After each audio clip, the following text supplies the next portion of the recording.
Hello guys, I am back with a new video. आज हम कुछ नए वोकैब्स सीखेंगे। ये वोकैब्स आपके इंग्लिश के न्यूज़पेपर से लिए गए हुए हैं। बहुत ज़्यादा चांसेस हैं कि ये आपको अपने क्वेश्चन पेपर्स में दिखाई दे in the form of unseen passages या क्वेश्चंस।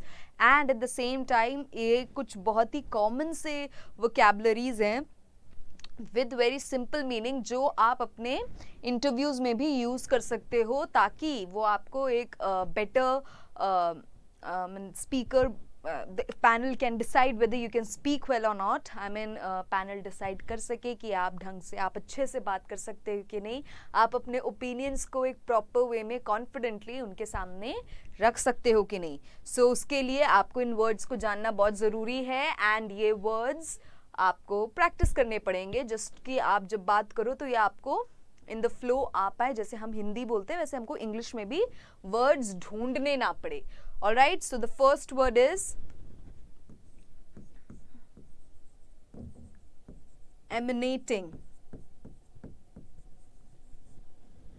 एमिनेटिंग का मतलब है उत्पन्न होना, टू शो समथिंग या प्रोड्यूस जो हो रहा हो, कुछ ऐसी चीज जो प्रोड्यूस हो रही हो या शो हो रही हो, जिसको हम हिंदी में बोलते हैं उत्पन्न होना, उसको हम इंग्लिश में एमिनेटिंग बोलते हैं। नाउ इसके सिनोनिम्स होंगे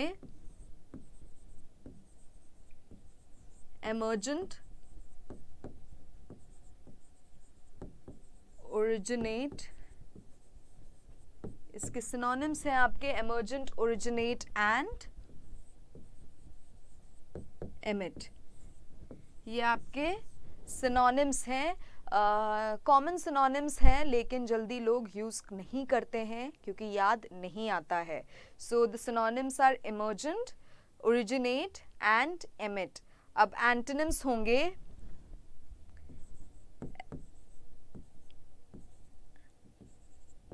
absorb, check, being invisible. Become invisible या being invisible? Become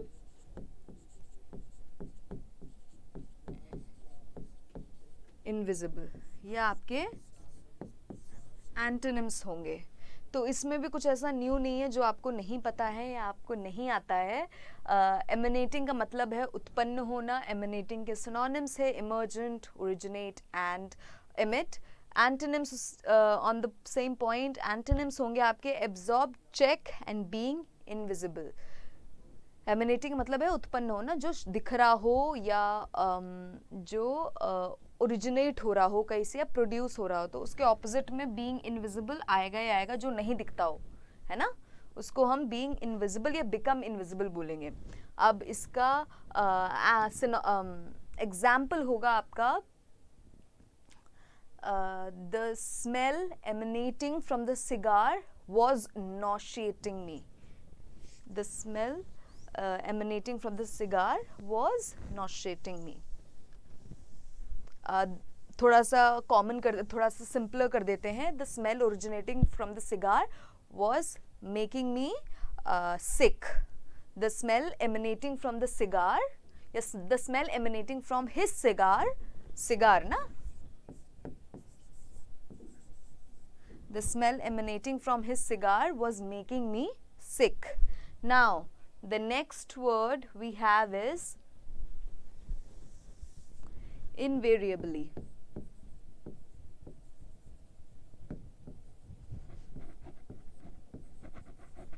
Invariably, invariably का मतलब है always, है ना, हमेशा, ठीक है, सर्वदा। उसको हम इंग्लिश में invariably बोलते हैं। invariably के synonyms ऑलरेडी मैंने आपको बता दिए। always, constantly,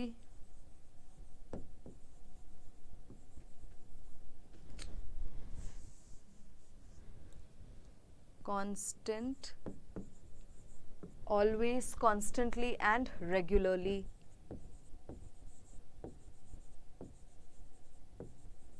ये आपके सिनोनिम्स होंगे इनवेरिएबली का। ऑलवेज, कॉन्स्टेंटली एंड रेगुलरली, सारे ही बहुत कॉमन सिनोनिम्स है, ऐसा कुछ भी नहीं है जो नहीं पता है। अब antonyms: never, hardly ever, hardly ever, और एक और सिनोनिम ये फ्रेज है, from time to time, ये भी आपका फ्रेज है जो आप यूज कर सकते हो इन प्लेस ऑफ इनवेरिएबली, या ऐसा कुछ जो बार बार नहीं होता है ना, या लगातार नहीं होता, उसको हम हिंदी में फ्रेजल वर्ड्स में फ्रॉम टाइम टू टाइम बोल सकते हैं. For example, the train is invariably late. The train is invariably late. Now the next word we have is, आप ये नोट डाउन करते रहिएगा और इसको रिवाइज करते रहिएगा, नहीं तो फिर ये किसी यूज़ का नहीं होगा, इसका कोई काम नहीं बचेगा कि आप जब तक इसको यूज़ नहीं करना सीखोगे, आप जब तक इनको अपने वर्ड्स, अपने कॉन्वर्जेशंस में नहीं यूज़ कर पाओगे, तब तक ये आपके मतलब जब तक आप लिखोगे नहीं तब तक आप ये कर नहीं पाओगे. सो आपको ये लिखना ही पड़ेगा, है ना. आप लिखो और इनको रिवाइज करो. रोज़ एक वर्ड का एक सेंटेंस बना दो तो बहुत है.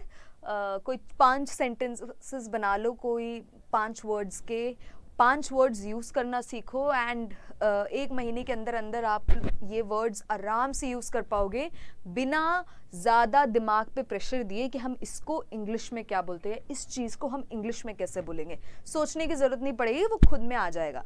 ऑलराइट. नाउ सब्सटेंसिव का मतलब है आपका dealing with real important problems, है ना, या मैटर्स. प्रॉब्लम या मैटर, उसको हम सब्सटेंसिव करते हैं, बोलते हैं. कुछ भी ऐसा जो इम्पॉर्टेंट होता है, डील करना है आपको, सीरियस मैटर है जो आपको डील करना है, बहुत इम्पॉर्टेंट है, उसको हम सब्सटेंसिव बोलते हैं. ऑलराइट. सिनोनिम्स इसके बहुत ही सिंपल हैं. Essential,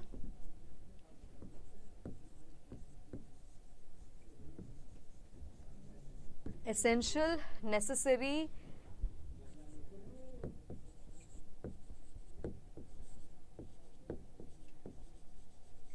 significant.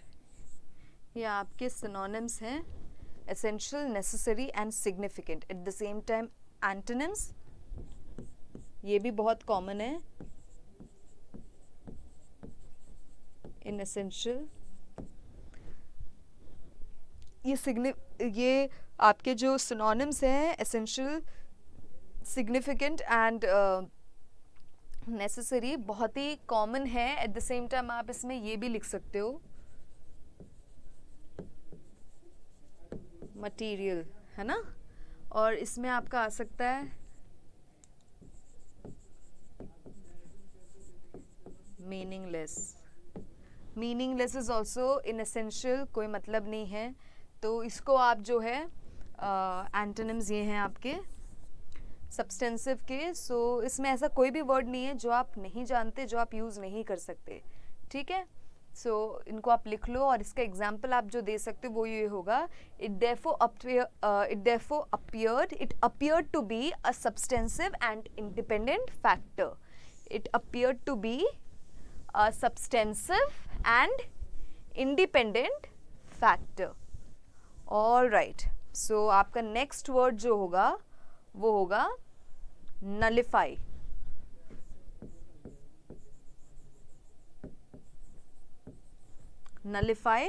नलिफाई का हिंदी में मतलब होता है रद्द कर देना, है ना. कोई ऐसी चीज़ जिसको हम कॉन्ट्रैक्ट, कोई ऐसे लीगल कॉन्ट्रैक्ट, जो कुछ ऐसा कॉन्ट्रैक्ट होता है उसको हम लीगली उस कॉन्ट्रैक्ट को ख़त्म कर देते हैं, उस कॉन्ट्रैक्ट को फिनिश ऑफ कर देते हैं, उसको हम बोलते हैं नलिफाई. इसको हम हिंदी में बोलते हैं रद्द कर देना. ऑलराइट. अब इसके सिनोनिम्स हैं एनल,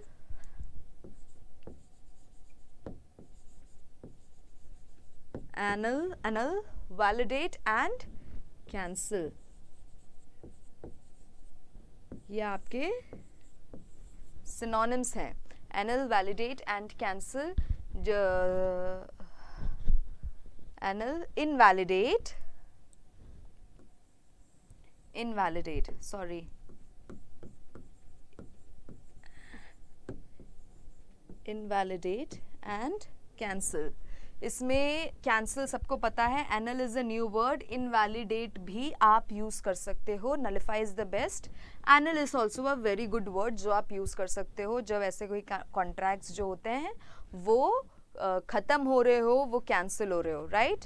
आपके एंटोनिम्स होंगे अफर्म, एंटोनिम मतलब जस्ट उल्टा, कॉन्ट्रैक्ट रद्द नहीं हो रहा, कॉन्ट्रैक्ट मतलब अफर्म कर रहे हैं, पॉजिटिव कर रहे हैं, कंफर्म कर रहे हैं, है ना. अफर्म, सपोर्ट,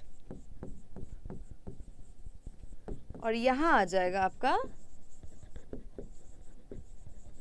वैलिडेट, है ना. ये आपके हो गए एंटोनिम्स. अफर्म यूज नहीं करते हैं, पता सबको है, लेकिन कोई यूज नहीं करता है, तो ये आपके एंटोनिम्स हैं. ऑलराइट. अब आपका नलिफाई का एग्जाम्पल आपका जो आ सकता है वो ये है, I have been ordered to nullify your contract. I have been ordered to nullify your contract. Alright. अब आपका next word and last word जो है वो है ओनस. ऑलराइट. ओनस का मतलब क्या है? ओनस का मतलब आप हिंदी में बोलते हैं दायित्व, है ना.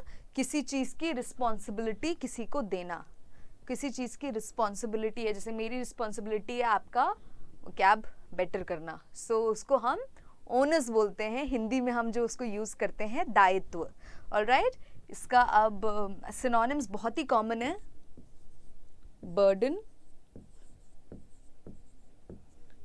लोड, और एक वर्ड जो बहुत ही कॉमन है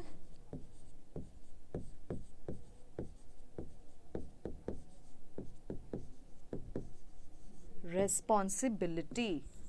ये आपके आते हैं synonyms, burden, load and responsibility. Antonyms क्या आएगा? बहुत ही कॉमन है, एडवांटेज, एड, हेल्प. ये आपके एंटोनिम्स हैं. तो इसमें ऐसा कोई भी वर्ड नहीं है जो आपको पहले से नहीं पता है. एड भी पता है लेकिन यूज़ नहीं करते हैं. बर्डन, लोड, रिस्पॉन्सिबिलिटी सिनोनिम्स है. एडवांटेज, एड, हेल्प आपके एंटोनिम्स हैं. किसके? ओनस के. ओनस का मतलब है दायित्व या किसी चीज़ की रिस्पॉन्सिबिलिटी देना. ठीक है. All right. सो इसका एग्जाम्पल आएगा, the onus is not only on the developed countries. The onus is not only on the developed countries. All right. या इसको बेटर कर सकते हैं, the onus is not on the developed countries alone. हाँ, और the onus is not on the developed countries alone. Okay. So आज के हमने 5 words क्या सीखे? Emanating,